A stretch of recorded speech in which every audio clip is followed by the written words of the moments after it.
Hello दोस्तों, good evening to all of you. Yes CC classes by Keshav में आपका स्वागत है। आज हम लोग क्लास 11th एंड 12th में जो set theory that is set के नाम से जाना जाता है, जिसके क्वेश्चंस आईआईटी, जेई और नीट में अक्सर पूछे जा रहे हैं। आजकल तो जेआरएफ के एग्जाम्स में भी इसके क्वेश्चन बहुत पूछे जा रहे हैं।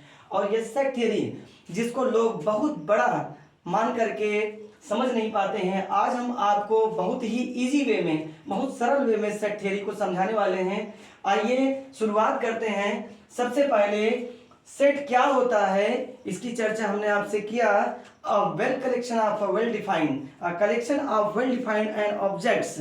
ये किन्हीं ऑब्जेक्ट्स का अच्छा कलेक्शन क्या कहलाता है? सेट कहलाता है। फॉर द एग्जाम्पल, अगर किसी सेट को हम लिखना चाहें, किसी सेट को अगर हम रिप्रेजेंट करना चाहें, तो सबसे पहले हम उसको कर्ली ब्रैकेट में लिखते हैं। और मैं यहां आपसे कहना चाहता हूं कि द कलेक्शन ऑफ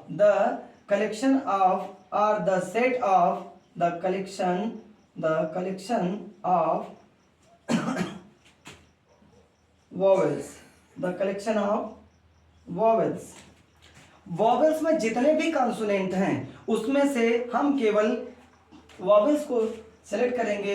देखिए इसमें क्या आने वाला है, A, E, I, O and U. Okay, now let me define A union B. अगर कोई दो सेट हमारे पास हों, सपोज दैट हमारे पास कोई दो सेट हों, यूनियन, किसी सेट का हम यूनियन कैसे निकालते हैं? चलिए हम बात करते हैं यूनियन। यूनियन का सिंबल क्या होता है? यू। दोस्तों, एक सेट हमारे पास अगर ए है जिसमें एलिमेंट्स दिए हैं 2, 4, 3 एंड 5, ओके, एंड दूसरा सेट जो है हमारा बी, जिसमें हम बात करते हैं 1, 3, 5 एंड 6। ए यूनियन बी अगर हमें फाइंड करना है ये यूनियन बी, तो हम कैसे पता करेंगे? ए यूनियन बी निकालने के लिए ध्यान दीजिए, ए यूनियन बी अगर हमको फाइंड करना है तो सबसे पहला काम ये कि इन दोनों सेट में जितने भी एलिमेंट्स हैं उन सबको लिखना है इस सेट में, लेकिन कोई भी एलिमेंट रिपीट नहीं होना चाहिए। तो आइए क्या क्या लिखेंगे? 1, 2, 3, 4, 5 एंड 6। 1, 2, 3, 4, 5 एंड 6। ये हमारा हो गया ए यूनियन बी। ओके, इसी क्वेश्चन के माध्यम से हम लोग एक न्यू क्वेश्चन समझते हैं, जिसमें हम लोग अब इंटरसेक्शन की बात करने वाले हैं।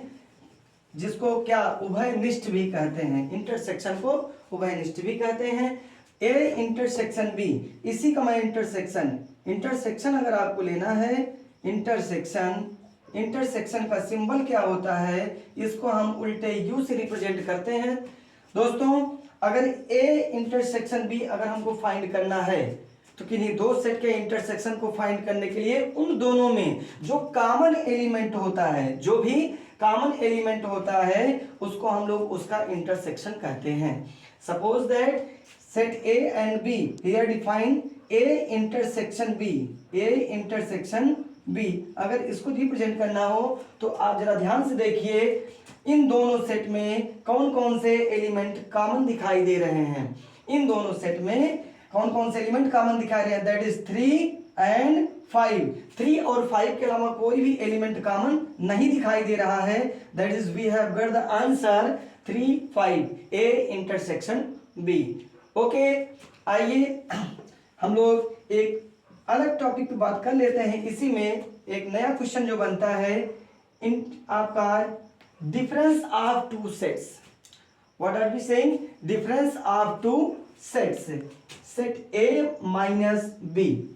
What is the A minus B? A minus B क्या होता है? ए माइनस बी सेट को डिफाइन करने के लिए हमें सिर्फ एक छोटा सा काम करना है। क्या? सेट ए से बी को माइनस करना है। दैट इज जो भी कॉमन एलिमेंट्स हैं सेट ए के, वे एलिमेंट्स जो सेट बी में लाई मैच कर रहे हैं, उनको डिलीट कर देना है और कुछ नहीं। तो आइए देखते हैं 3 में, इसमें भी 3 है दोनों में और दोनों में 5, इन दोनों एलिमेंट्स को सेट ए से डिलीट कर दीजिए। तो बताइए सेट ए में कितना एलिमेंट बचेगा? 2 element, 2 and 4, 2 and 4। Okay, understand. अगर इसी को हम b माइनस ए कहते, इसी को क्या कहते हैं? b माइनस ए, तब आप बताइए सेट b के ऐसे एलिमेंट जो a में मैच कर रहे हैं उनको डिलीट करना है। तो बताइए दोनों में 3 और 5 मैच कर रहे हैं, इसमें क्या बचेगा? 1 and 6। तो बताइए दोस्तों, क्लियर हुआ? तो यहाँ पे सेट a माइनस बी और b minus A minus B और b minus A does not equal to, कभी कभी ऐसा भी क्वेश्चन पूछ लिया जाता है। ओके, लास्ट, किसी सेट का कॉम्प्लीमेंट, किसी सेट का कॉम्प्लीमेंट, हम किसी सेट का कॉम्प्लीमेंट कैसे पता करते हैं ना? चलिए हम लोग इसको समझते हैं, किसी सेट का कॉम्प्लीमेंट हम कैसे समझते हैं। आइए, कॉम्प्लीमेंट निकालने के लिए सबसे पहले हमको एक यूनिवर्सल सेट की जरूरत पड़ती है, ठीक है ना? एक यूनिवर्सल सेट, एक यूनिवर्सल सेट। उस यूनिवर्सल सेट में मान लीजिए इसमें रखा हुआ है 1 2 3 4 5 and 6। ओके, और एक सेट हमारे पास ए है, एक सेट क्या है? ए, जिसमें एलिमेंट्स रखे गए हैं हमारे 3 5 and 4, 3 5 and 4। एलिमेंट्स को हम किसी भी ऑर्डर में रख सकते हैं। अब हमको ए का डैश चाहिए, क्या चाहिए? ए का dash, that is the complement of A. अगर कॉम्प्लीमेंट ऑफ ए चाहिए हमको, तो दोस्तों ए का कॉम्प्लीमेंट निकालने के लिए हमें ज्यादा कुछ करने की जरूरत नहीं है, केवल यूनिवर्सल सेट, जो हमारा यूनिवर्सल सेट है उसमें से इस गिवन सेट के एलिमेंट्स को माइनस कर देना है। Only A dash equal to U minus A, U minus A, that is इस यूनिवर्सल सेट में से सेट ए के कौन कौन से एलिमेंट आपको मैच कर रहे हैं? देखिए 3 4 and 5, तो क्या बचेगा? 1 2 6, 1